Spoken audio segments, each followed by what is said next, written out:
আসসালামু আলাইকুম রহমতুল্লাহ। কেমন আছেন সকলেই? আশা করি সকলেই ভালো আছেন। বাংলাদেশের সকল চাকরিজীবীদের জন্য এখনকার নিউজটি খুবই গুরুত্বপূর্ণ হতে চলেছে, কারণ আমরা যারা বাংলাদেশে চাকরিজীবী তারা ঈদের সময়ে বাড়ি যেতে অনেক স্বাচ্ছন্দ্য বোধ করি, কিন্তু ছুটির কারণে আসলে আমরা ওইভাবে বাড়িতে গিয়ে শান্তিমতো সবার সাথে দেখা করতে পারি না, ঘুরতে পারি না। এই কারণে আমাদের মনের মধ্যে একটি ক্ষুণ্ণতা থেকে যায়। ঠিক এই কারণেই হয়তো বাংলাদেশের নতুন সরকার ঈদের ছুটি বাড়ানোর একটি চিন্তাভাবনা করছে। তারই ধারাবাহিকতায় মন্ত্রিপরিষদ বিভাগ ছুটি বাড়ানোর জন্য প্রস্তাব দিয়েছে। এই বিষয়টি নিয়েই এখনকার নিউজটি। আমাদের এই নিউজটি দেখতে হলে পুরোটাই দেখতে হবে, কারণ না হলে আপনি বুঝতে পারবেন না, বা ছুটি কয়দিন পাবেন সেটাও আপনারা ধারণা করতে পারবেন না।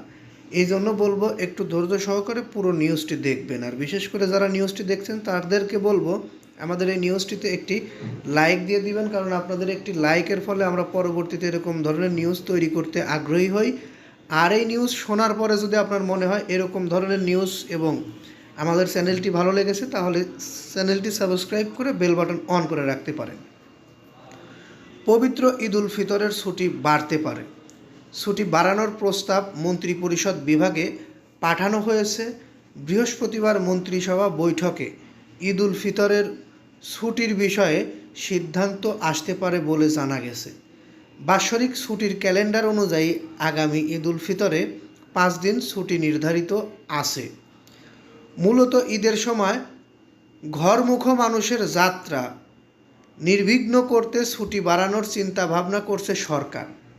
চলতি বছরে নির্ধারিত ছুটির তালিকা অনুযায়ী 21 মার্চ ঈদ উল ফিতরের দিন সাধারণ ছুটি, 19 ও 20 মার্চ এবং 22 ও 23 মার্চ ঈদ উল ফিতরের আগে 2 ও পরে 2 দিন সহ মোট 4 দিন নির্বাহী আদেশের ছুটি, অর্থাৎ সাধারণ ছুটি 1 দিন, নির্বাহী আদেশের ছুটি 4 দিন, এই সর্বমোট 5 দিন।